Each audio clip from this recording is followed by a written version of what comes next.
young Chen. 3 minutes 32.03 Terrific seconds. effort there by the final Indian runner, Sikdar, but she just couldn't make up the leeway. 3 minutes 32.20 seconds. And the third place is Very the strong, competitors from Kazakhstan. classic 400-metre With a time runner. of 3 minutes, Maintained her form all the way 37.16 through seconds. the one-lapper. And Chen anchors the Chinese women's 4x400-metre relay team to yet another gold medal here at the track. India just coming in behind second. There's the Chinese team. Well done. สถิติ3 นาที 32.03 วินาทีอันดับที่2ได้แก่ทีมจากอินเดียค่ะสถิติ Complete domination by the Chinese overall in the medal tally, and there's another one for them, 3:32.03. India get the silver and Kazakhstan the bronze. 16 วินาที Now the men's 4x400 relay, the second changeover, and India and Japan are fighting for the lead. Pramjit Singh and Masayoshi Khan of Japan taking the baton. And you can forget the rest, but it's India and Japan who are out there in front. Singh running a great leg. He's being chased hard by Khan of Japan. And a long break back there to Korea. Khan trying to get up to Pramjit Singh. Third leg for India, still holding the lead from the Japanese and Khan. And it's India leading here. The last changeover. And they're neck and neck, and Japan have got it. Final changeover, and it's a neck and neck Japan away. India and Japan. There they go. And it's Shunji Karube who's overhauled Jatashankar of India. Korea in third at the moment. Kim Yong-hwan running their anchor leg. And there he goes now. It's the Japanese runner who's got past Shankar. Karube running a magnificent last lap. Very fast, and Shankar's trying, but I don't think he can match it with the Japanese. Can he come again in the last 100 metres? He's putting everything into it. Jatashankar of India, but he just can't as Shunji Karube stretches out the legs and goes down to the line. Japan, who've had Ito, who's got the sprint double, and they've now taken both the sprint relays. Japan first, India second, and Kim Yong-hwan would have got the bronze medal for Korea. And that's a new Games record, 3:01.71. They ran a national record of just over 3 minutes at the Asian Championships, and now they've taken the Games record here at the 13th Asian Games. Ladies and gentlemen, of 3 minutes, 1.70 seconds. Jubilation for the Japanese, 3:01.71 the official time. The man on the right, Shunji Karube, who anchored them home. First Japan getting the gold medal, India get the silver, Korea get third, the bronze medal, then followed Kuwait, Qatar, Thailand, Taipei and Malaysia. That completes the athletics program, the men's marathon tomorrow.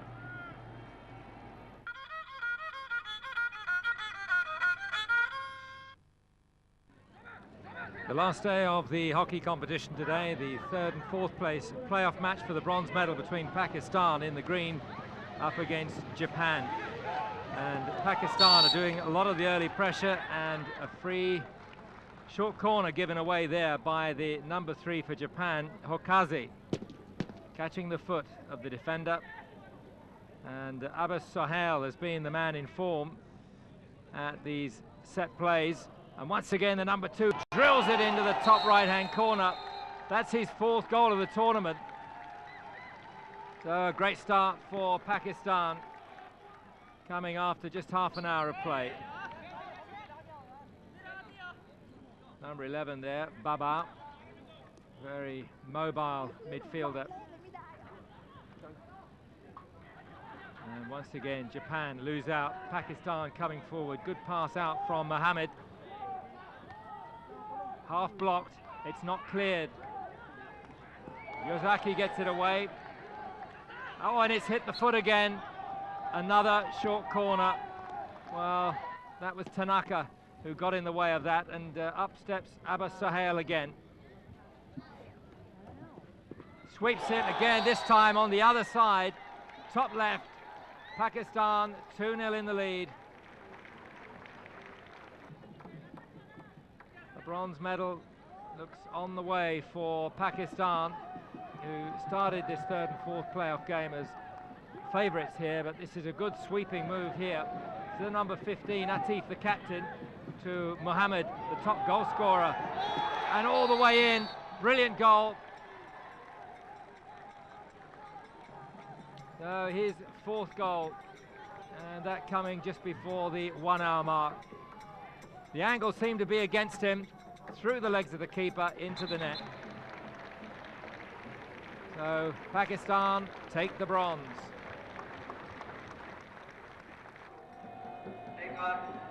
Now to the final, and it's India up against Korea, and funnily enough, India last won the Asian Games gold medal back in 1966, and it was in Bangkok, so they're hoping that the wheel has turned full circle, and that's nicely cut out, although an infringement there by number 6 Ramandeep Singh. Pressure here with Yu pushing forward, and an infringement there in the area forced by Yo Woon-gon, so it's a short corner.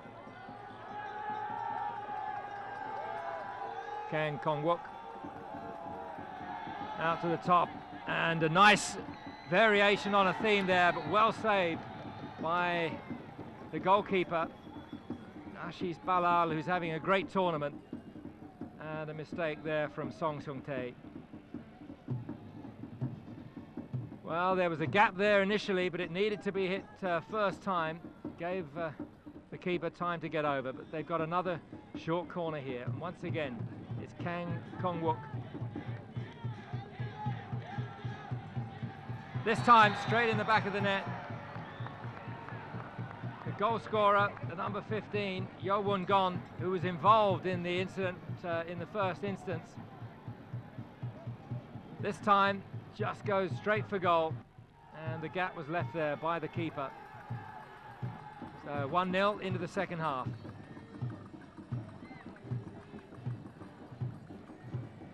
Well, there's the goal scorer.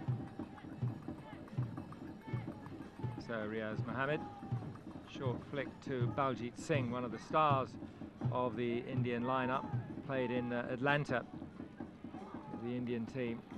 Good run down on the flanks, and some good open play here for India, but again good defence. The Koreans getting back in numbers.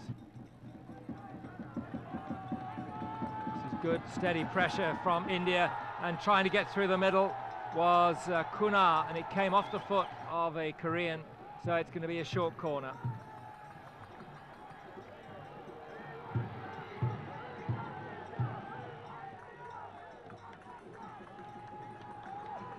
The strike, there's a chance. Oh, he's hit it wide. Well, there was an opportunity for India to level the score. So it stays 1-0 to Korea. It's the number 10, Baljit Singh, who's got 6 goals. So that would have been his 7th had he managed to get it on target. Well, these two teams met in the pool competition, and it ended 2-1 to India. So they do come into this gold medal game with some degree of confidence, but it's a long, long while since they've tasted international success. And when you think just how well they dominated the world scene back in the 50s and 60s.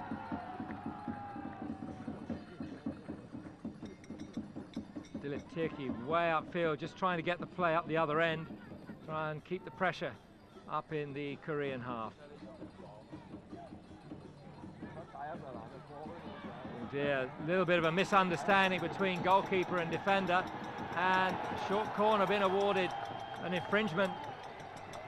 Now an improvement on the last one, and that's drilled in and picked up. There was a half save by the keeper. He couldn't control it, but it was converted by the number 9 Dhanraj Pillai, the captain, oldest man on the team, and it looked as though it came off the face of the keeper. Now you know why they wear the head guards. Straight off the face, and then the little chip over the stranded body. So that levels the score. India 1, Korea 1. Remember, it finished 2-1 in the pool match in favour of India. This is a good run down the right from Kunar. Excellent defending with Cho Myung-jun. Good solid stick handling from him, and it's knocked straight back into the danger area. Great control there by Baljit Singh. And a huge swing of the left boot by Koo Jin-soo, the keeper. Well, 1-1 at full time. It'll be sudden death, 15 minutes each way. So one goal will decide it. Whoever scores first will win the gold medal at these 13th Asian Games. Now Korea looking dangerous as they come forward. Kim pushed it out to Song Sung-tae. Oh, great control, and I think he's just taken it over the line. And at the end of extra time, it's still one apiece, so it's going to be decided by penalties. Like soccer, 5 compulsory penalties alternating between the teams. Korea get the first one in.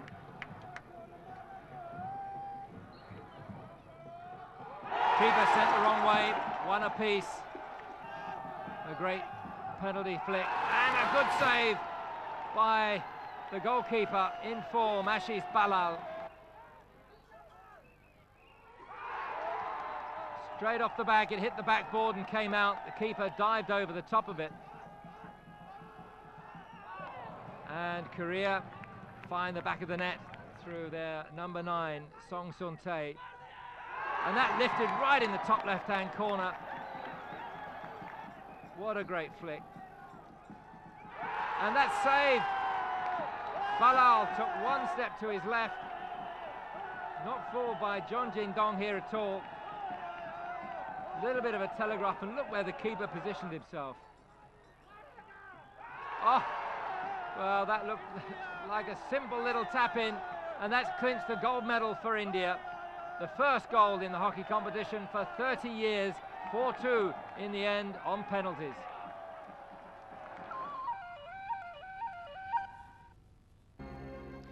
Probably the most coveted gold medal of these Asian Games, about to be decided, the final of the soccer competition. And for Iran and Kuwait, this will be the 8th match in a space of just over 2.5 weeks. Physically demanding. The best referee in Asia, Piram Umprasert from Thailand, will take control. Mansour Pohedri with Hans Gede coaching Iran, and Milan Machala there, the Czech, in his final game for Kuwait. He's been a great servant of the Kuwaiti Football Association for the last 2.5 years. Iran in the white, and a great ball from Musavi over to the danger man, Karim Bokhari. Plays now in the Bundesliga with Armenia Bielefeld. And a little bit disappointed. That actually bobbled. The pitch here at the Rachamankala Stadium is very, very hard underneath the very thin grass surface, and it tends to be a little bit bouncy. Turn by Ali Daei, their star striker, who's vying with Fab Lahib for the top goal scorers award, and that's Karimi. And it looks as though that is going to be a corner. Yep. Coming across covering was Jamal Mobari. And Karimi has been one of the real stars. Esteli puts it in far side and unmarked! Karimi! His first goal of the competition, and that was appalling marking by Kuwait. 2 players, well, one of them Ali Daei, you cannot afford to leave him alone, but it was Karimi that came in front of Ali Daei. Either of those 2 could have scored. Now, what went wrong? Watch the 2 of them come in. Ali Daei just out of camera shot. Nobody went with him, and the keeper was just a little out of position. And in fact, the player on the line made a better attempt to use his hands than the goalkeeper. And Machala finds it's a real blow for him. That goal coming after just 6 minutes of play. Oh, you could hear that. That's the number 7, Isam, right underneath, and he gets a yellow card for that challenge. You can't come in on the back of players like that. Watch it again, Ali Daei just trying to clip it down. full credit to Dai. There was no histrionics or theatrics from him. He wanted to get up and get on with the game. Mohamed Khani, the 35-year-old skipper who played for Iran when they last won the Asian Games gold medal back in Beijing in 1990. And here's Musavi again. He really is an awkward customer, and oh my dear, look at this.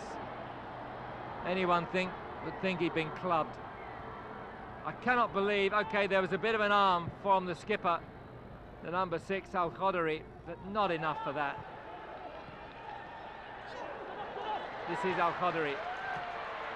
The first time that the number 11, Faj Lahib, has got anywhere near the ball, and another player goes down, and Unprasert is too wise to get pulled into these sort of histrionics.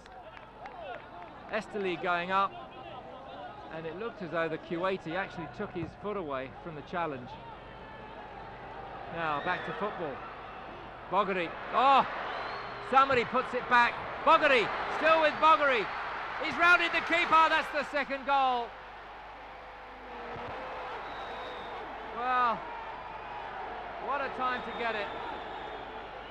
26 minutes gone and two horrendous mistakes in the Kuwaiti defence. The first from Al-Shamari, who gave it to Bogheri, and then Mobere missed his kick, and then Al-Jassem didn't do too well. Watch the keeper here, goes down really slowly, just hangs out the left hand. The goal, the second for Iran. It's all Iran, and once again, Unprasert not in the least bit interested in the player going down. And on the break here, Ali Dai has still got Musavi free, and Musavi just fails to make connection. Ali Dai's gone far post, and the keeper goes in, and again, you've got players writhing around on the deck.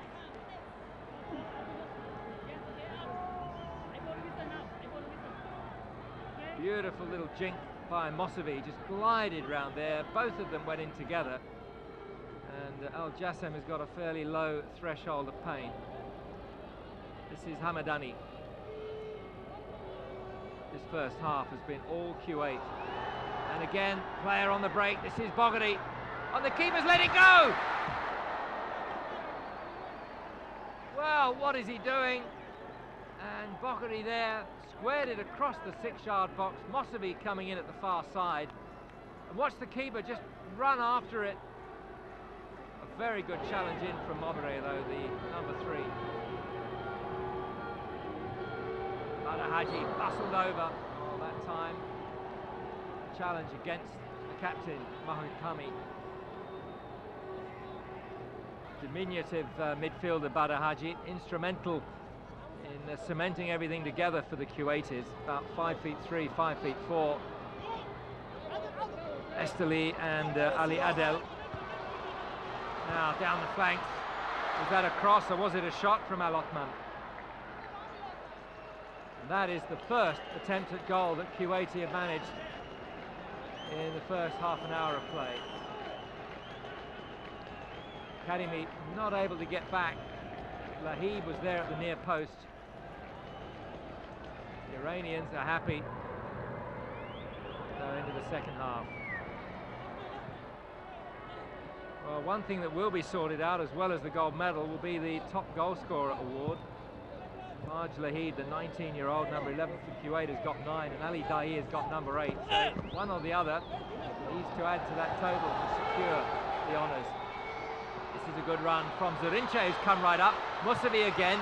Oh, and well blocked. Still alive.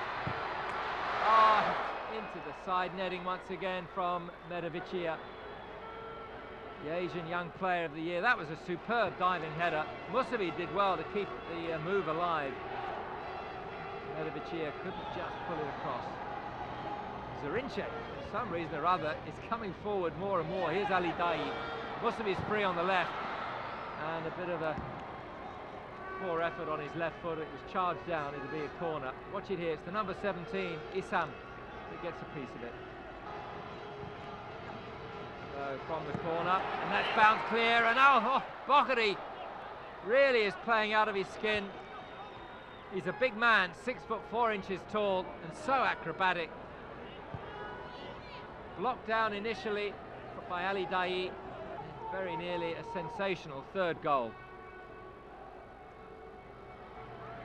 Kuwait, though, started to come back in, and Yazdani penalised that challenge on Zada. Zada going in, takes it away from Yazdani, just moves across and obstructs him. Referee right there.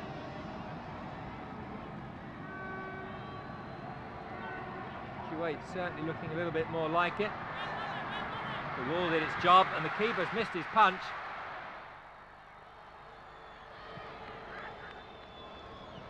Machala is running out of time.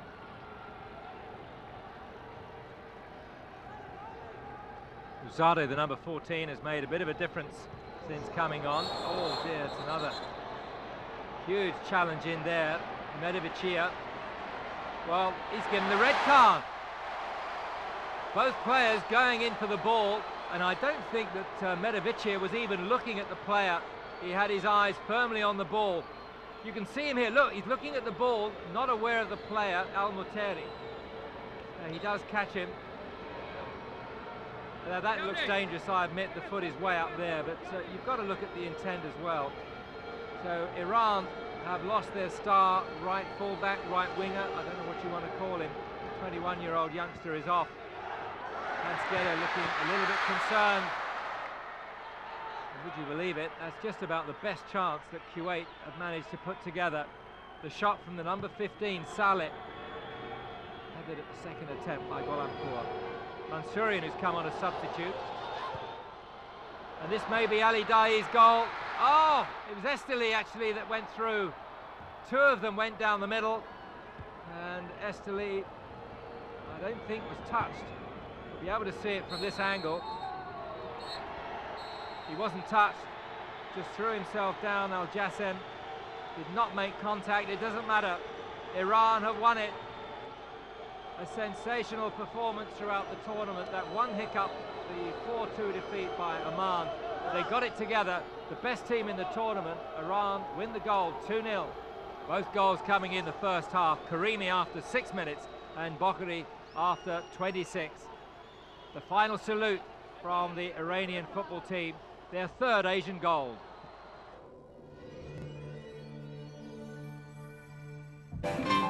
Six gold medals beckon in rowing today, and to no one's surprise, it's a whitewash by China. Japan, North Korea and Kazakhstan all try but fail to upset the form books. Japan's Kazuaki Momoto and Saku Takeda came closest in the double sculls, finishing just 2.5 seconds behind Chu Yonghui and Li Yang.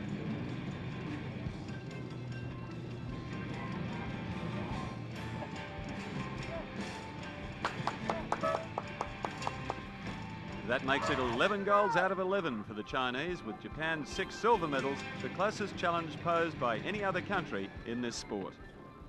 The final medals are decided in Sepak Takraw today. In the men's event, the gold is a foregone conclusion, as a mature Thai team play it smart, concentrating on racking up points by stringing together more difficult but high-scoring kicks.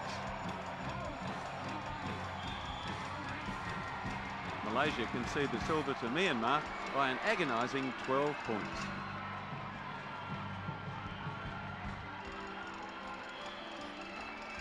Thailand take the women's gold by using a similar strategy to the men, although Myanmar earns a more respectable second placing this time.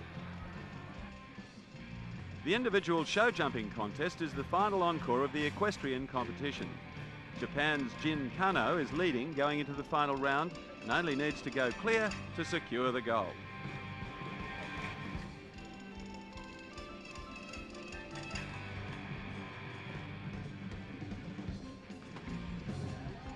He does it in style. 4 other riders were in the jump-off to decide silver and bronze. Korean Son Bongak, Malaysia's Fatul Mohammed and Kuwaiti Rakad Al-Fari. The silver goes to Korea's Son Bongak on Starlight and the bronze to Malaysia's Fatul Mohammed on Eros. The medal table, China made the most of today, storming in with a double-digit gold medal haul. thanks to her rowers and wushu exponents.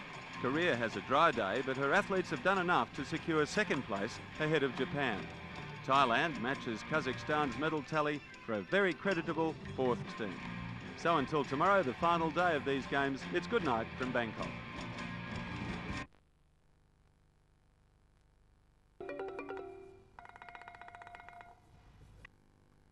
It's a warm, sultry morning in Ayutthaya, north of Bangkok, for the start of the final event of the 13th Asian Games, the men's marathon.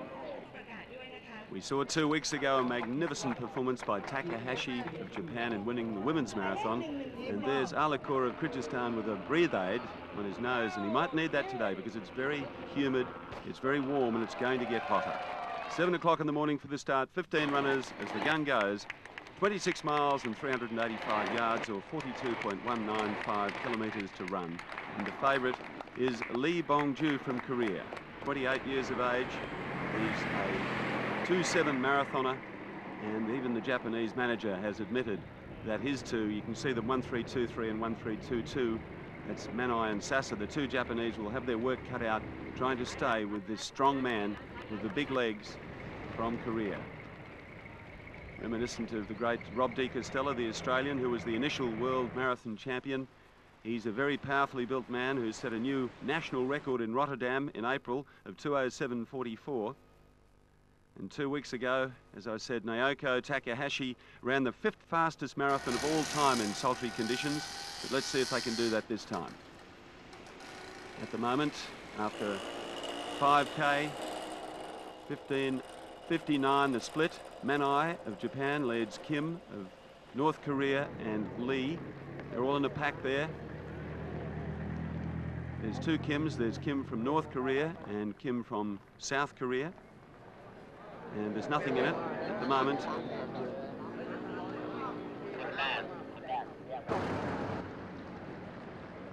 And it's still Lee who's leading. Lee Bong-ju from Korea, from Akira Manai, the Japanese. Kim Jung-won is there, and Kim Yi-yong from Korea. There's Kim Jung-won from North Korea and the other Kim Yi-yong from South Korea. The pace was pretty slow at the start, 15:31, but they've picked up the pace as they go through here for a drink stop, and it's getting hotter. There's Akalor of Kyrgyzstan back in the pack behind, but these four men will definitely contest the three medals: Manai, Lee, Kim Yi-yong and Kim Jung-won. It's very hot as they go out towards the Thammasat University complex and the main stadium north of Bangkok.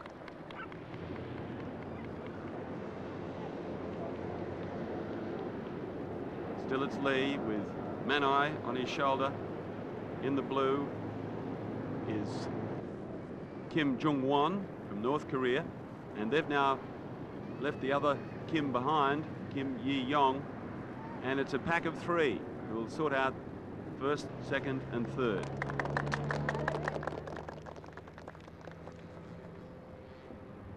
At the 10K mark, here are some of the following runners. Sasa's in there, so too is Akalor of Kyrgyzstan,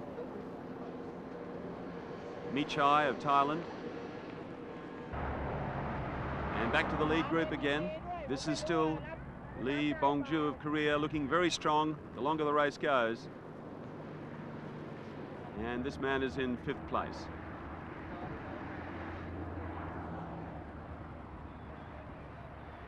At the halfway mark, they will be hoping to record a time of around 65, 66 minutes, but with this heat and humidity, it might not be possible. The Games record 2:08:21 held by Nakayama of Japan, set in Seoul in 1986. At 10Ks, 31:17 for both Manai and Lee, 31:18 for the next two. They're all in a pack. That's Lee, Manai, Kim Jung-won, Sasa was in there, and Kim Yi-yong. Now it's down to 4. 42 minutes gone. These three are 5th, 6th and 7th. And this fellow's making pretty heavy weather of it.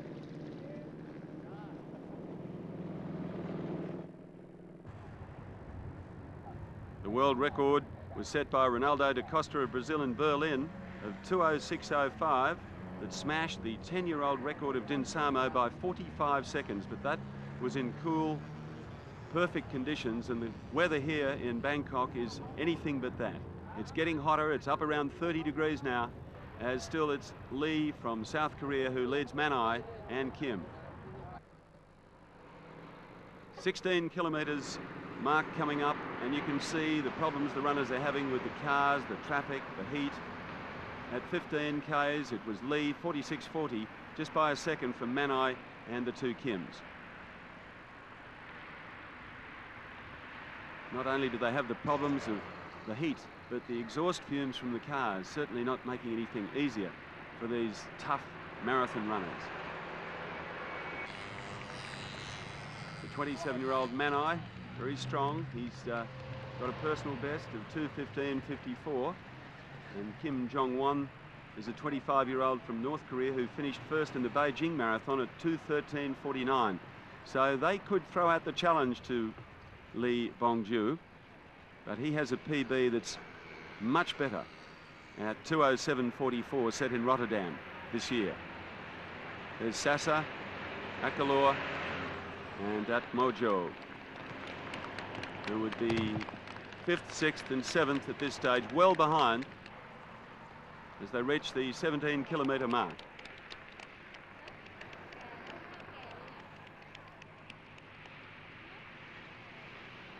The 20k mark, that's around about halfway, 66 minutes coming up. And it's just 3 in the leading bunch now. Big crowds lining the main highway out to Thammasat University complex west of Bangkok. And that's the order at the 20k mark. Lee looking fresh, strong and composed. Has not looked round once at the other two runners. He's mentally very tough. Manai throwing out the challenge now. Is coming up to the shoulder of Lee Bongju. Behind him is Kim Yi-yong. And then there's a gap. You can see in the distance there is the other Kim, Jung-won from North Korea, all in blue. The pace is still on. They've been running consistently about 15:30 for each 5k split, and that should get them home in a time of around 2:12 to 2:14. There's the first group. An aerial shot showing the highway on the right. Some nice countryside around, the air a little clearer as they get clear of the main city of Bangkok.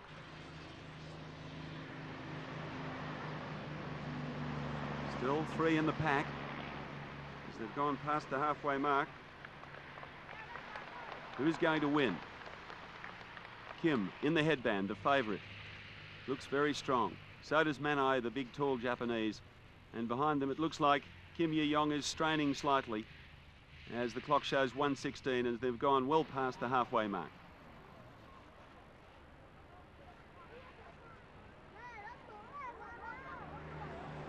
It's a wonderful event this, and it's turned up some great champions over the years.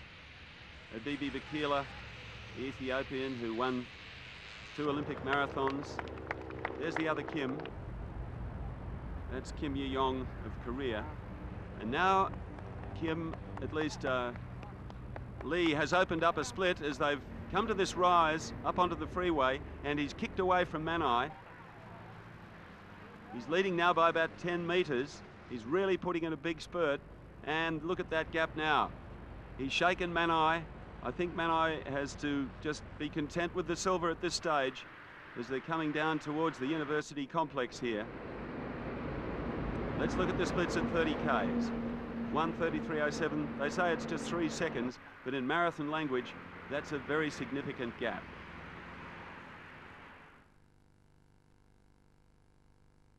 Running like a metronome, this man. Valdemar Chapinski, another great marathoner who won back-to-back marathons at the Olympic Games.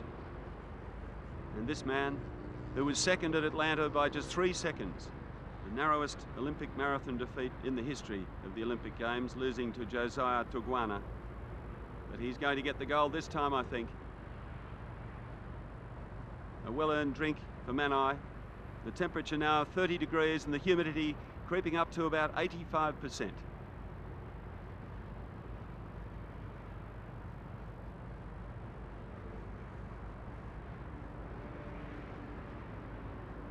The heat really oppressive now.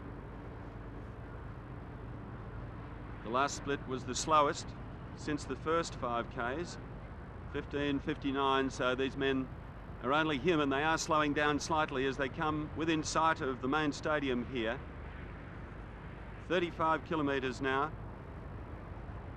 1:49.06 the time for Lee Bongju. Manai second, 1:49.10. Only 4 seconds, and look at the strain on the face of Lee Bongju. Very powerfully built. 40 kilometres, only 2.195 to go. And isn't he glad? The heat would stop very many strong runners. Most of the best marathon times are run in Europe in the cool conditions on a flat course like Rotterdam or Berlin. But this is anything but ideal. The gap now 40 metres as Lee Bongju comes around towards the main stadium. What a tremendous run this has been. 2 weeks ago, we saw Takahashi run the 5th fastest time ever by a woman of 2:21.47 and a new games record. Well, he's not going to do any records.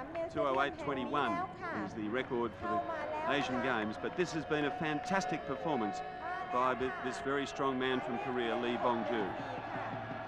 And plenty of Koreans there. They expected this victory, and they're all waving those Korean flags now as he runs round the red track of the main stadium here, takes off the headband and salutes the fans. The stadium where we've seen so many memorable performances. The Chinese and Japanese have dominated on the track, but this man has dominated today. Lee Bongju, the time will be just over 2:12, but a great performance. And look how fresh he looks. I can't believe after running that far, 26 miles plus, and he's just casually taking off his shoes like it was a Sunday jog. 2:12.31, an elated Lee Bongju is the Asian Games marathon champion and has the honour of winning the last gold medal of these 13th Asian Games. The silver went to Manai of Japan and the bronze going to Kim Jung-won of the People's Republic of Korea.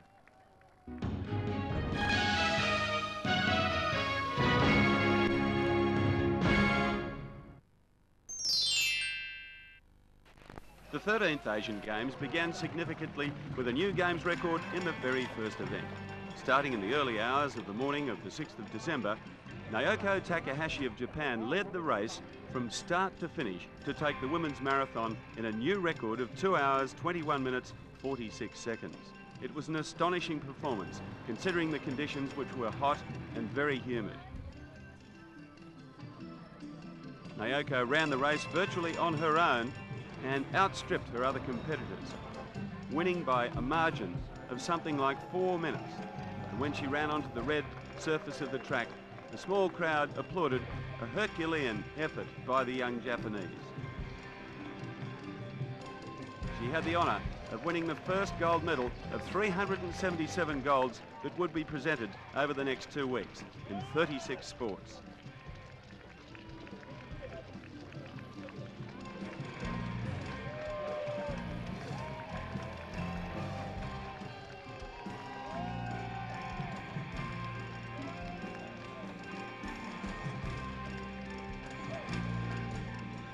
In the evening, 60,000 people packed into the Rajamankala Stadium, as well as billions of people watching around the world on television to see the spectacular opening ceremony.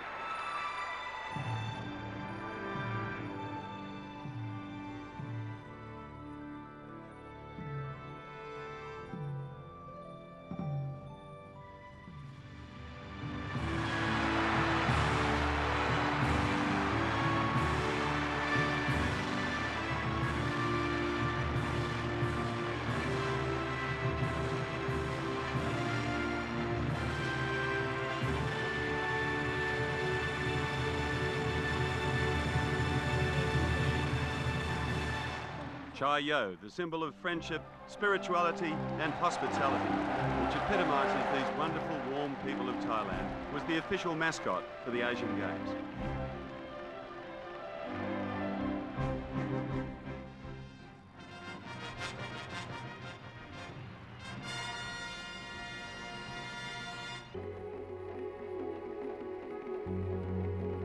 King got the games underway, and local hero Somlak Kamsing, a Thai boxer and Atlanta Olympic gold medalist, lit the flame that would burn for the next 2 weeks.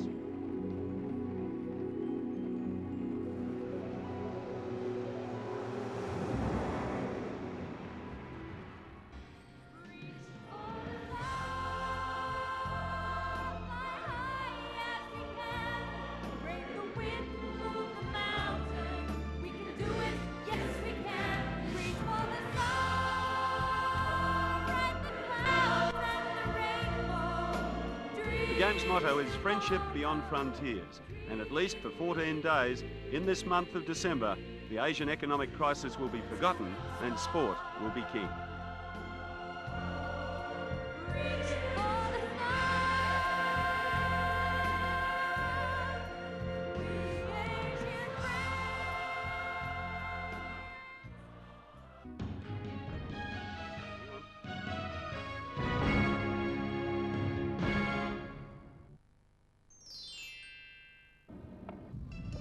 Day 2 of the Asian Games saw bike racing, and the first event, the men's downhill mountain bike competition, the first gold going to Thailand, the host country.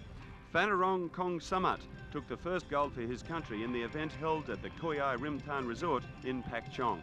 He finished with a time of 3 hours, 43 minutes and 13 seconds at an average speed over that spectacular rugged terrain of 33.88 kilometres an hour. There were some thrills and spills as he managed to race past Japan's Takashi Tsukamoto, winning in a time of just over 1.66 seconds ahead.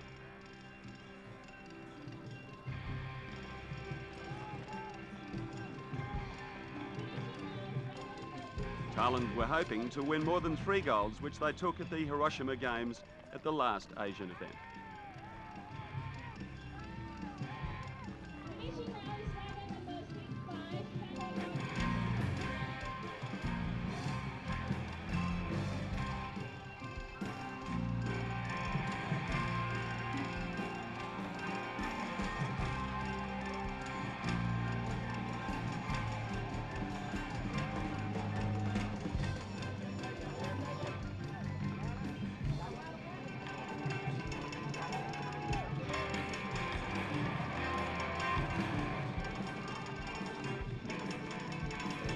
Men's handball got underway, and the first match between Kuwait and the United Arab Emirates was a real fierce encounter.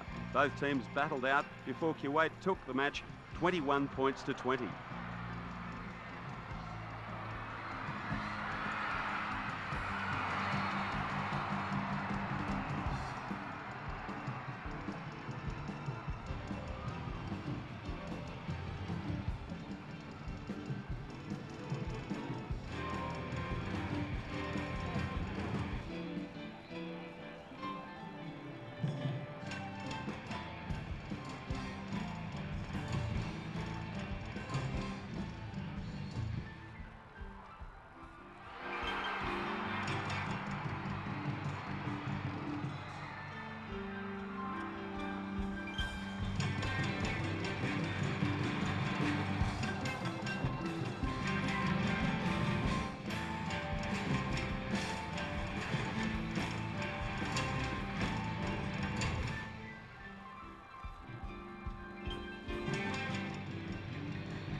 There was more close competition at the gymnastics hall, where the mighty Chinese, who would go on to take the most medals in the Games, started with the gold.